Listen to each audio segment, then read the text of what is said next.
سڵاو سحر چییە؟ ڕەهەندەکانی سحر چین؟ لە ڕووی شەریعەتەوە سحر چۆن سەیرەکرێت؟ ئەی کاریگەری لەسەر کۆمەڵگەی کوردەواری چۆنە؟ بینەرمان. سحر یەکێکە لەو دیاردە ئاڵۆزانەی بە درێژایی مێژوو بوونی هەبووە و تەنانەت وەک مێژونووسان دەڵێن پێش دیاردەی ئاینیش بووە. ئەم دیاردەیە تا ئێستاش بەردەوامە و کاریگەری خۆی لەسەر کۆمەڵگاکان جێدێڵێت، بە تایبەتی کۆمەڵگا دواکەوتوەکان کە ڕادەی ناهۆشیاری و نەخوێندەواری تیایاندا بەرزە. لە کۆمەڵگەی ئیسلامیشدا هەمان دیاردا وەک هەر کۆمەڵگەیەکی دیکە بربڵاوە. لە ڕووی شەرعەوە دەوترێت سحر هەیە و کاریگەریشی هەیە لەسەر ژیانی مرۆڤ. بەڵام شەریعەت ئەم دیاردەیەی حرام کردووە و بەکاری شەیتان و کوفر و حرام ناوی بردووە. تەنانەت وەک پێغەمبەر دەفەرموێت کەسێک بچێتە لای کاهین یان ساحێرێک و باوەڕ بە کردەوەکانی بکات ئەوە کوفری کردووە بە ئاینی محەممەد. تەنانەت هەندێک زانایان دەڵێن دەبێت ساحێر بکوژرێت چونکە کارەکانیان هێند خراپ و ماڵوێرانکەرە دەبێتە هۆی لێکترازانی شیرازەی کۆمەڵایەتی. کەچی وێڕای ئەوەش تا ئێستا خەڵکانی موسڵمان دەچنە لای ساحیرەکان و داوای سحریان لێ دەکەن، کەواتە ئەم دیاردەیە تەنانەت بە ئاینیش بنبڕ نەکراوە. بە درێژایی مێژوو سحر وجودی هەبووە. ئەشەیە بڵێن یەکێکە لە کۆنترین دیاردەکانی مێژوو. لە سەردەمێکدا هەموو شتێک سحر بووە. سحر میکانیزمی دەستی دەسەڵاتدار و ئیمپراتۆر و مەلیکەکان بۆ بۆی خۆیان بکەن بە خوددا بەسەر خەڵکدا.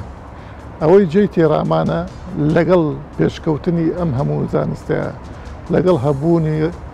میدیایشی زەبەلاح لە جیهاندا کە چی تا ئێستاش سحر کاریگەری خۆی هەیە لەسەر دەرونی خەڵک و کاریگەری هەیە لەسەر شەقام و لەسەر کۆمەڵگە، تەنانەت لەسەر شێوازی ژیانی کۆمەڵایەتی خێزانەکانیش.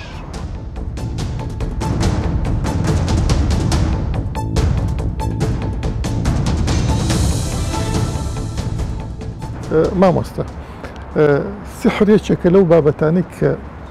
زۆر باسەکرێت لە ناو کۆمەڵگەیە، بە تایبەتی لەم کۆمەڵگە با بڵین شەرقیانە زۆر پاوێتی. کوردستانیش یەکێکە لەو کۆمەڵگانەی کە ئەم بابەتەی زۆرە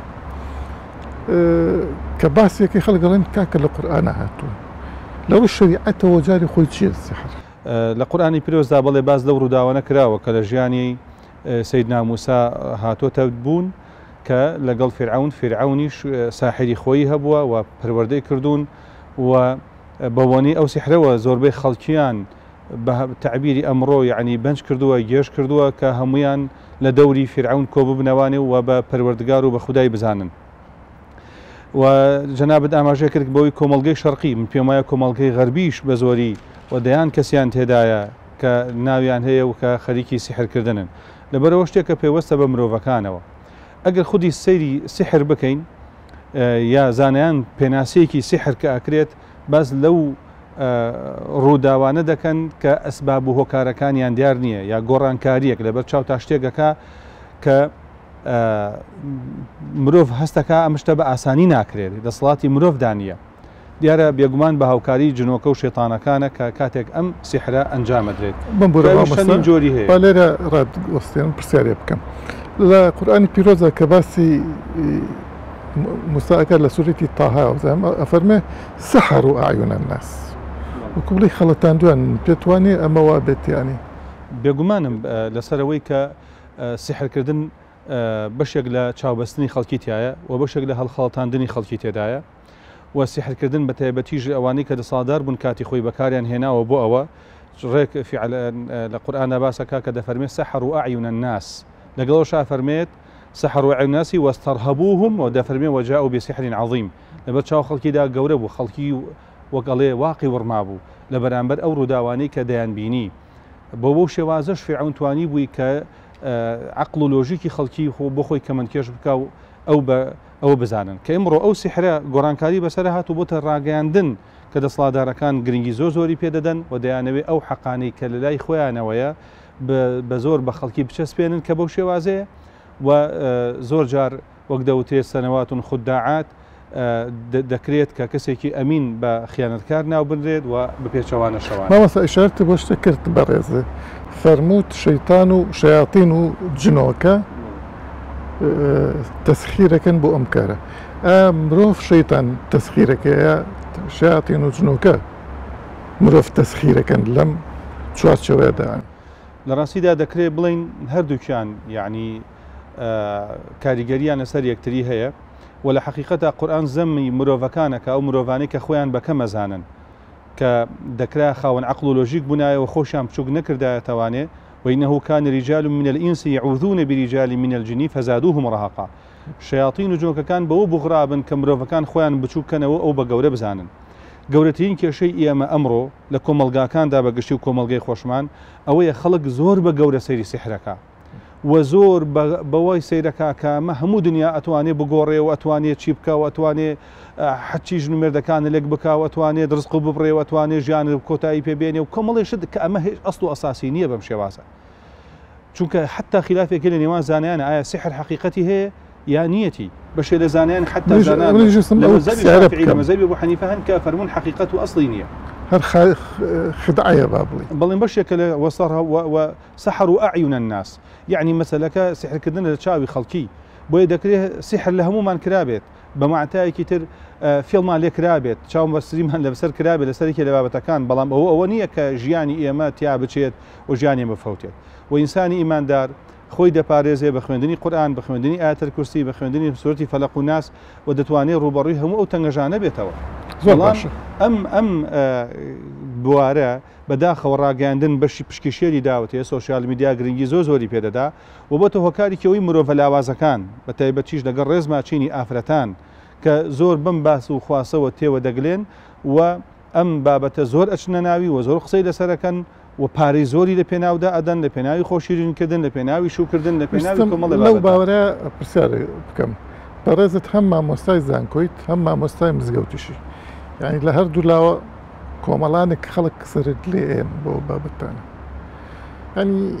بەپێی ئەو خیبرەی کە خۆت هەتە لەم بوارەدا ینی با بڵین خەڵکی کوردستان زۆر جیرۆدەی ئەم بابەتن و ئەو لە چه ناحیەیەکەوە جیرۆدەن. خۆی دوو مۆزوع هەیە خەڵکی کوردستان پێوەی فعلەن گیرۆدەن. مۆزوعێکیان مەسەلەی جنۆکە و دەست لێوەشاندن ئەوەی کە پێی دەوتێت مەس،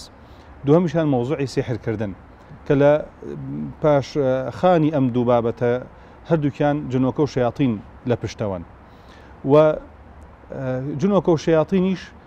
بەو کێوە بەرزەنین ئەو شتە زلانە نین کە گاڵتە بە ئێمە بکەن و وەکو تۆپێک لە بەردەستیان نابین بە ئارەزی خۆیان شتمان لێ بکەن. هەرگیز یعنی مرۆڤ نەگەشتە ئەو ئاستە چونکە تەصریحی ڕاستەقینە ئەوەیە کە شەیطان وتوێتی ما كان لي عليكم من سلطان إلا أن دعوتكم فاستجبتم لي. شەیطان هیچ دەسەڵاتی بەسەرماندا نییە بەس وەسوەسەیەکمان بۆ دروستەکە ئێمە وەڵامی وەسوەسەکەی ئەدەینەوە. ئەمە خاڵی لاوازی ئێمەیە بە گەورەدانان و بە هەیبەت سیرکردنی ئەم بابەتانە. لەبەرەوە ئەگەر ساحیر ڕاستەکە ئەتوانێت لە کاغەزێک دۆلارێک دروستکە $100 دروست بکە بۆ نابێتە دەوڵەمەندترین کەس بۆیە ملیاردێر بۆیە ملیاردێر بواە کەچی سیرەکەی خەریکی کاسبێ بە چەند پارەیەکی کەم بۆ ئەوەی کە ژیانی خۆی بباتە سەر. لەبەرەوە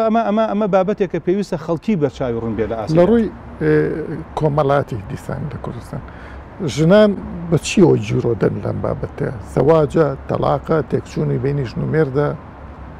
چۆنیە؟ بەگشتی پیاوان بە ڕزق و ڕۆزی و ئافرەتانیش بە مەسەلەی زەواج و دوای ئەوە بە مەسەلەی ئەوەی کە چۆن پیاوەکەی بەدەست بێنێتەوە هونەری مامەڵی ژن و مێرد نازانێ، هونەری خۆشەویستکردن لای مێرد نازانێ، گفتوگۆ نازانێ، ڕێزگرتن لە مێرد نازانێ، دەیەوێت بە سیحر وا بکات لە مێردەکەی وابەستەی ئەم بێ. نازانێت چێش بۆ مێردەکەی لێ بنێ، ڕۆژ تا ئێوارە لەبەردەم فەیسبوک و لەبەردەم تەلەڤیزیۆن و کەناڵدایە ناتوانێت چواردەوری مێردەکەی خۆی بدا بە خۆشەویستی و ئەوین و خواردن و ژیانی خۆش و گەشاوە کاتە گەزانی مێردەکەی لە دەست چووە لە دنیایەکی وە کۆمڕۆدا بۆیە پەناباتە بەر سیحر و جادو بۆەوەی کە مێردەکەی بۆ بگەڕێت. ئەوە سوودی هەیە بەگشتی؟ بێگومان هیچ سوودێکی نییە، تەنها پارە خواردنە. یعنی ئەو کەسانی کە سیحرەکەن دوو دەفتەری یاوەی بەڵێ قوربان ئەڵێ من دوو دەفتەرێکە دەیەمێت دوو دەفتەری لێسەنم دەفتەرێکە لێسەنم کە کوڕەکە دەچێت بۆ خارجەگەر نەڕۆیش نیوەی دەدەمەوانێ بە مسۆگەری ئەوە دڵنیا باڵێ شوی بچووە پێەکەی خۆش ێزانێکەوانە ئەگەر وانە بوو نیوەی پارەکە دێمەوە یعنی ئەو نیوەی هەردەست کەوتووە لەبەرەوە نیوەی خۆی بخۆی مسۆگر کردو ئەگەر بوو بوون ئەگەر نەبوو ئەو پارەی بەو شێوە بازرگانیە مەسەلەی سحر 100% بۆتە بازرگانی و یعنی دەستبڕینی خەڵکی و فێڵکردن لە خەڵکی و بۆی لە شریعەتی ئیسلامە سحرکردن حرامە بە هەموو پێوەرێک حتا لەسەر ساحر خلافەیە کە ئایا ساحر حکومەکەی چییە هەندێک گەڵێن سەجنکردنە هەندێک گەڵێن ئەگەر هاتو لە سحرەکەیە هەندێک ئەدەبا ئەسبابی کیمیایی بەکارهێنا بۆ هۆکاری تیاچوونی خەڵکی شایستەی کوشتنەوەشە یا بوو بە هۆکاری ئەگە دوو کەس چوونە لای ساحرێک دوایی بە بۆنەی ئەم سحرەوە شەڕێکیان کرد دەبێ یەکەم جار ساحرەکە بگیرێ ئەنجا ئەو دوو کەسە مامۆستا حەقیقەتی ئەوە چییە ئەڵێن ئێسقانێک هەیە لە حیوانە نازانم لە کوێیەوە ئەوە ئەبەستنەوە ئەیخەنە قەبرێکەوە ئەیخەنە چوو سحری ڕەش و ئەمانە چییە وەکوتم سحر پەیوەندی بە جنۆکە و شێتانەوەیە واتە ئەبێ ئەم مرۆڤە خۆی سووک و سەلیم و ڕیسوا بکە لەبەر دەم شێتانێکە هەتا ئەم شێتانە تۆزە ئیشی بۆەکە لەبەر ئەوە کۆمەڵێک ئەسباب بەکارهێنن کەم ئەسبابانە شێوازێکی ترسناکی پێوەیە وەکو بەکارهێنانی قەتران کە لە کاتێکە قەتران مادەیەکە پرسیارم کردو دەڵێن حەزەکە بیخۆرەوە هیچ کێشەیەکی تێدا نیە بەس چونکە ڕەشە لێ ترسن خەڵکی دڵی خورپەکە پاشان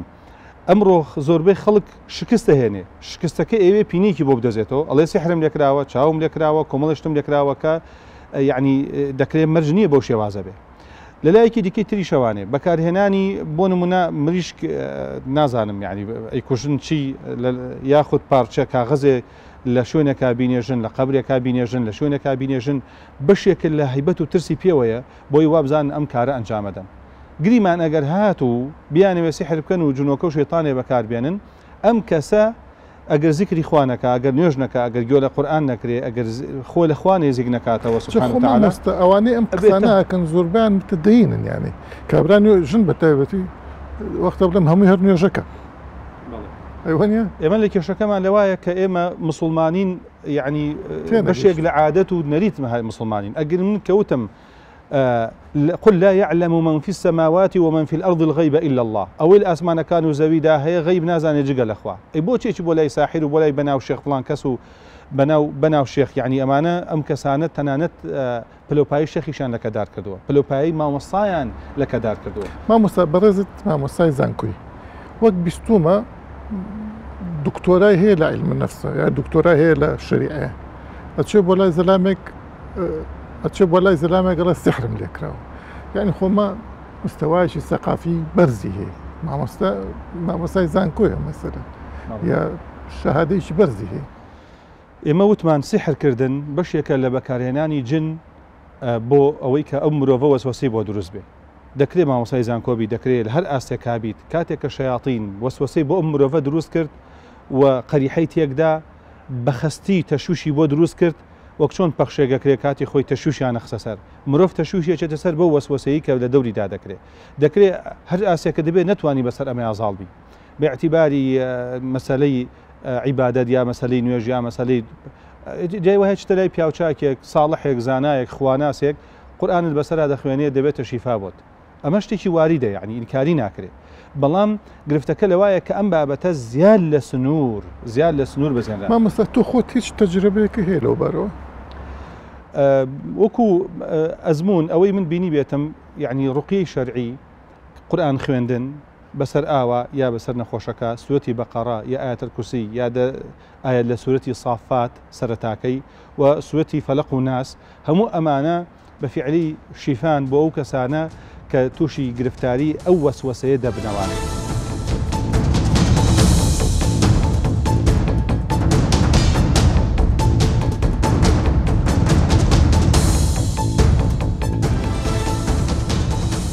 باس لە سەحرەکەین لە ڕووی سایکۆلۆژی و پاراسایکۆلۆژی و لەم بارانەدا من پرسیارەکەمە ئەمەیە سحر ئەتوانین ناویبرین زانست وەک زانستێک کە ئاسارەی وەک کارەبا کە ئاسارەکانی دەرەکەی و خۆخۆی دیار نییە وەک وزە ئەتوانین وا ناویبرین جەناب تەزانی زانست ئەو شتەیە کە ئەگەر دووبارە بکەیتەوە لە هەر جێگا و لە هەر زوورفێکا بێ بە هەمان نەتیجەمان باتێ ئێمە گەر لە هەر وڵاتێکی دنیا H2O هایدرۆجینێک و دوو ئۆکسیجین جیاکەینەوە ئەو جیاکەینەوە ئەو نەتیجێ دەرەچێ جامە لە بەسڕەیە لە لاس ڤێگازە لە سعودیە لەر جێگایەکترە بۆی ئەتوانین ئەمە وەکو فاکت سیرکەین بەڵام نا سحر بە پێچوانەوە زانست نییە سحر ئەکرێ بڵین هەندێک جار دیاردەیەکە یان توانایەکی تۆزە سەر و ئاساییە یان ڕاستتر ئەکرێ ئەوەش بڵێن کە جۆرێکە لە زیرەکی ئێمە دایان جۆر زیرەکیمانەیە جاران زانست پێی وابوو تەنها یەک جۆرێکی زیرەکیمانەیە کە زیرەکی ئایکیۆیان تەنها زیرەکی مەسەن ژمارەکانە و خوێندنە و دەرچوونە بەڵام مسا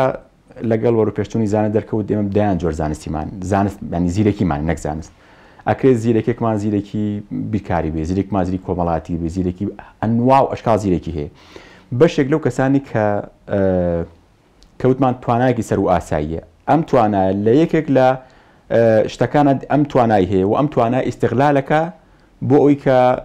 جۆرێک سحریان جۆرێک هەندێک جار سحریش ئەمەش بڵین جۆرێکە لە دەستەڕی یان ئیستیغلالکردنی نەزانی ئەگەر ئەم قسەیە دەقیق بێ ئیستیغلالکردنی نەزانی یان سادەلووی و سادەیی کۆمەلگایەکە یان تاکێکە یان کەسێکە کە بۆی کە ئەمەکو خۆی توانایشی بەرزتر و باڵاتە دەرخات یعنی پێت وایە بڵین کابرای ساحیر لێرە شتێکە ناتوانن لە شوێنێکی تر بیکات شتێکمانی بڵین هەموو ساحیرەکان منهەجێ بەکاردێنن بۆ ئەم جۆرە کارکردنە بۆ ئەم جۆرە سحرە بۆ ئەم جۆرە تەکنیکە هەندێجار ئەمانە تەکنیکەکە لە ڕاستی پێت بڵام ئەمانە شتێکنی ئەکادیمی بێ یان بڵێ ئێمە یەک و یەکە کاتە دوو تەنها جاری شتێکی وەرگرتو دووبارێ کاتەوە لە ڕۆی مێژوویەوە سەحر قەدیمە پێت وایە چ پەیوەندێک هەیە لە بینی سحر و ئایینە بەگشتی سەرچاوی نیگرانەکانی مرۆڤ زۆر و جۆرا و جۆرن مرۆڤ کاتێک لەبەری بۆ ڕەنگە ئاژەڵێک نیگەران نەبێ لەبەری ئاوەز و عەقلی نییە بەڵام مرۆڤ نیگەرانە نیگەرانی چییە نیگەرانی سبەینەیە نیگەرانی دیادە سروشتەکانە نیگەرانی تەندروستی ئایندەیەتی نیگەرانی ئەوەیە سبەی چوی ڕوئەدا مستەقبەلی ئەم چییە لەسەر و هەموو ئەمانە باڵێنەوەکان لەسەر هەموو ئەمانە نیگەرانی گەورەکەیە ئەو پرسیارە ئەزەلی و ئەبەدی ئێمە بۆ کوێچین دوای مردن چییە ها ئەم نیگەرانیانی مرۆڤ وای کردو بە دوا هەندێک شتا بگەڕێ بۆ وەڵامدانەی ئەمانە هەندێک جار ئەمە لە ڕێی سحرەوە دۆزیوێتەوە هەندێک جار ئەمە لە ئاینەوە بۆی گەڕاوە هەندێک جار جەنابە زانی تەوتەمیزم سەری هەڵداوە پەرستنی دیاردە سروشتەکان سەری هەڵداوە یان بە پیرۆزگرتنی جاری وایە شاخێکە دارێکە دیاردەیەکە و لە هەندێک جێگای دنیاە ئاژەڵێکی وەک نازانم وەک مشک و جرج و مار و مێرو لەو ئەم شتانی ترە بۆ پێیان وایە بە ماکرێ خوان ڕزگارکەن لەم نیگەرانیانە بۆی ئەکرێ ئەمە پەیوەندەکە بێ لە بینی سحر و ئاینە لەسەر و ئەمە زۆر گرنگە توێژینەوەکان دیراسەکان پێمان ئەڵێن مرۆڤ بە خوڵقی خۆی پێویستی بە دەسەڵاتێکی باڵاترە کە ئینتیمایەکی بۆی هەبێ پێویستی بیپارێزێ بۆ پێویستی ئەمە بەشێکاڵن بەشێکە لە سروشتی مرۆڤ پێویستی بە دەسەڵاتێکی باڵاترە ئەم دەسەڵاتە باڕایە هەندێک کەس لە ئاین ئایدۆزێتەوە لە خۆی ئایدۆزێتەوە هەندێک کەس لە سەرۆکێک ئایدۆزێتەوە هەندێک کەس لە بەردێک ئایدۆزێتەوە بەردێکا بەخۆیەوە هەندێک کەس لە خودا ئایدۆزێتەوە هەندێک کەس پێی وایە کە ئەم توانایە لای ساحیرێکە لەوەیە کە ساحیرە بچێ شتێکی بۆ بکە بەدەستی بێت بڵین لە ڕووی ئاینیەوە لە ئیسلامەکە ئێمە زیاتر تیا شارەزاین و کاری تیاکەین ئەڵێ شەیاطین و جنۆکەی یارمەتی ئینسانێن ئەو ساحیرە بۆی ئەم کارانە بکە ئەنم چۆن تەفسیرەکرێت من بەش بە حاڵی خۆم ڕەنگە بووم بابەتانت جوانترین من هەز من معتەزیلەکان بن کاکرێ سوودیان لێوەربگرین من بڕوام وایە کاتی ئیرادی مرۆڤ بچووکەکرێتەوە و توانای مرۆڤ بچووکەکرێتەوە لەوەی کە پێی وایە کائینێکی جن و فەڵان و فیسار ئەتوانێ حتا ساحیرێک ئەتوانێت کۆنتڕۆلی ئیرادی ئەوکە تر پێم وایە ئەم مرۆڤە حەقە قەیومی لەسەردانی چونکە ئیتر ئەم مرۆڤە ناتوانێت ڕاستی ئیداری ژیانی خۆی کە ئەمە کەمبودێکی هەیە کە بەوە پڕێکاتەوە و پێم وایە ئەمە نەقسێکە لە مرۆڤە کاتێ پێی وابێ جنۆکەیە دەتوانێت وای لێ بکە ساحیرێک دەتوانێت زیانی پێ بگەێنێ و ئەگەر بەدوا باوەڕێکی ڕاستیشا بگەڕین پێم وایە ئەمە لانی کەم پێچەوانەی باوەڕێکی ڕاستە بەڵام هەندێک جار تیجارەت بەمەکراوە لە پێناو مەساڵحێکی شخصیە بۆی کە کەسێک یان تەرەفێک یان لایەنە مستەفید بێت بەڵام لە ڕووی دینیەوە لە ڕووی شەرعیەوە سحر واقعێکەوە هەیە و ئاعتیرافیشی پێکراوە وەکو عەرزم کردی زانانی ئەینێڵن جنۆکە یارمەتی ئینسانەیە بۆ ئەم شتە. ئەگەر زۆر سادەیکەینەوە ڕەنگە شعر بۆ خۆی جۆرێک لە سیحر بێ، یعنی بۆ هەر ئەو قسانی کە کەسێکی کە کەس ناوروژێنێ هەر ئەو بە وشانی کە بەکارەوە کەسێک ئەو شانە ڕێگە خاتەوە ئەیکا بە خیتابێکی ئاگدین کاتوانە ملیۆنی خەڵک بجۆڵێنێ. هیتلەر ئاسا بۆ نمونە هەقەر سەرکردەیەکی تر بە باش و خراپەوە ئەتوانی ئەم وتاریکە ئەم وشانەی کە من بەکاری دێنم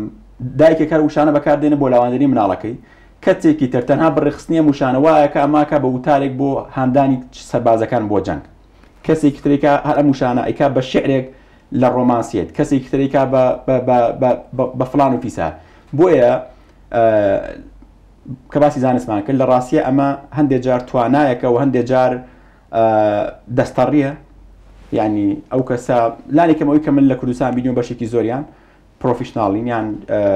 بابەتێکی فاکتیان نییە، دەستەڕیەکە ئیستەغلاکردنی خەڵکە ئیستەغلاکردنی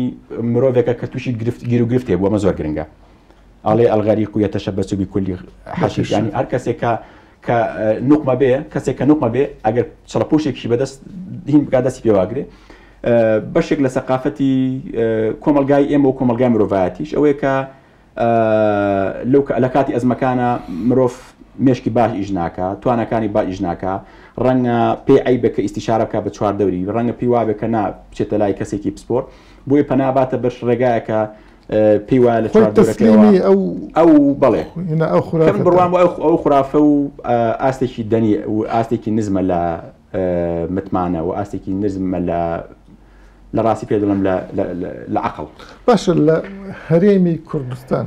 پێت وایە سیحر کاریگەری زۆرە لەسەر خەڵک؟ جارێ ئەمە بڵین سیحر دیاردەیەک نییە، نە بە ئاینێک نە بە کولتورێک نە بە جوگرافیایەک. باش لە کۆنەوە هەبوو ئەژمێنێتەوە. مرۆڤ گۆستاڤلە بۆن واڵە بەعام حەزی لە خورافیات، ئەمە زۆر خراپە. یعنی ئەمە نیە بڕین ئێمە لەبەر ئەم ئاینین ئەم کۆمەڵگاین ئەم جوگرافیاین بە پێچەوانەوە ڕەنگە باشتر بواە لەم جوگرافیا و ئاینای ئێمە بوو باشتر بوونیا لە خەڵکی تر. بەڵام ئەوی کە من ئێستا ئیبینم لە جێگاتر باسم کردووە و داواکاریم کردووە لە لایانی پەیوەندی داریانی ئەو خەڵکانە کە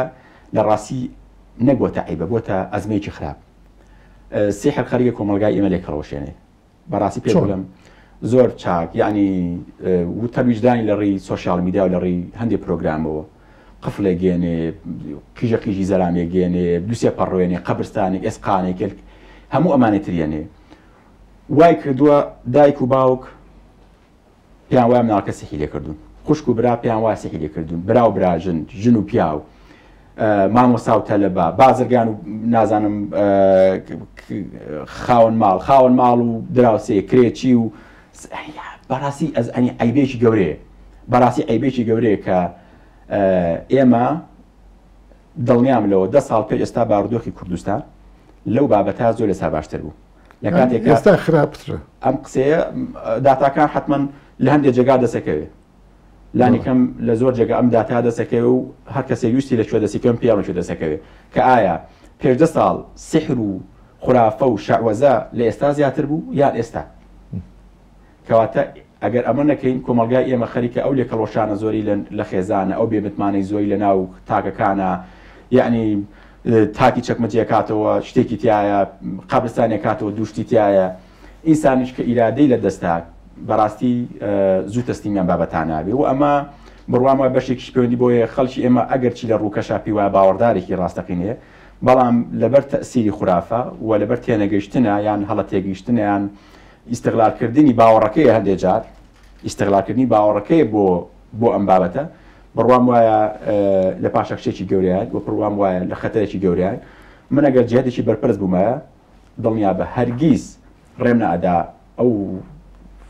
فەوزا خراپە لە کۆمەلگای کوردیا ڕوودا. مامۆستا تۆ لە پاراسایکۆلۆژیا شارەزایتێ،